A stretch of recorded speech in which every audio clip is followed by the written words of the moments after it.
Glad to see many of you are excited about the cauliflower crust pizza that was found in the frozen section, but one of you had a really good question about the nutrition fact panel that I wanted to sort of expand on in case somebody else was wondering the same. The information may be useful. So someone messaged me and asked me if the 40 milligrams that you can see on the back of the nutrition fact panel is high for someone who's trying to watch their cholesterol. Now, I had many questions for her other than this. What do you mean by watching your cholesterol? Does this mean that you are on high cholesterol medication, that you have high cholesterol? Does this mean that your doctor has asked you just to be mindful of the cholesterol that you intake because maybe you're inching towards it? So I wanted to clarify, what do you mean by watching your cholesterol?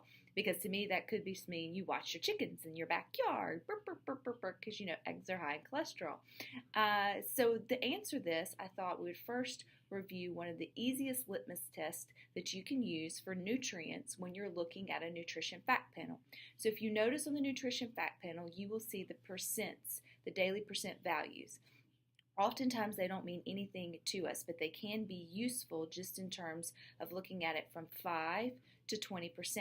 So typically anything that has a 5% or lower, we consider that a low food. So it could be low fat, it could be low fiber, it doesn't matter where you fill in the blank. Anything that creeps up to 20% or higher, we consider that a high food. So it could be high fat, or it could be high sodium, or it could be high fiber. It doesn't matter what that's necessarily the nutrient that goes in there. Anywhere in between maybe 10 to 15, that's considered moderate. So this really leaves it up to the individual to be able to decide where they are on their journey, what are some of their chronic diseases that they're trying to manage, and help make more informed food choices. Now, if you look at this particular food panel as a sort of just an example, we'll start with the cholesterol question. It is at 40 milligrams, which puts it at 14%. So this is sort of moderate in terms of cholesterol. Now, if you look at the ingredients list, you'll notice that all comes from primarily the cheeses that's found on the pizza. Not necessarily a bad thing, but it is where it's coming from. But then I asked this person who put in this question, what does the rest of your day look like? Because at 14%, yeah, that's kind of moderate high. But if the rest of your day is full of fresh foods and, not a whole lot of eggs and not a lot of other, heavy red meats or animal type meats, then this is a sheer go for you because it's not taking up 100% of your grams that day. So really you have to look at the big picture of what you're eating to be able to make those decisions. You can also look on here and see what hits the high mark, right? First, we do notice that fat is up closer to that 20%, so it would be considered a high fat food.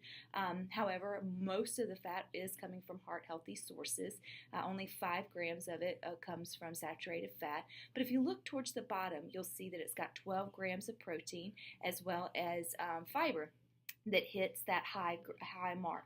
So 19 grams of 19 grams of protein puts it as a high protein food, and then the 13% of fiber puts it in that moderate fiber food. So those right there are 2 thumbs up. Now you will notice that there is 20% for the sodium.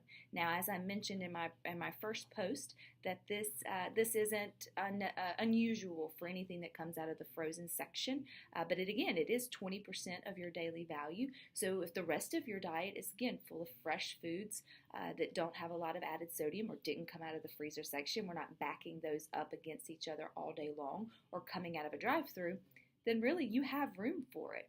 So I hope this is helpful. Use the litmus test anytime you're looking at foods that have a nutrition fact panel. Just remember, 5% or less is considered low. That can be good or bad. And 20% or higher is always considered high whatever foods. And again, that can be good or bad. But you can use this to make more informed food decisions. So I hope this is helpful, and I hope everybody enjoys good health for the rest of their day.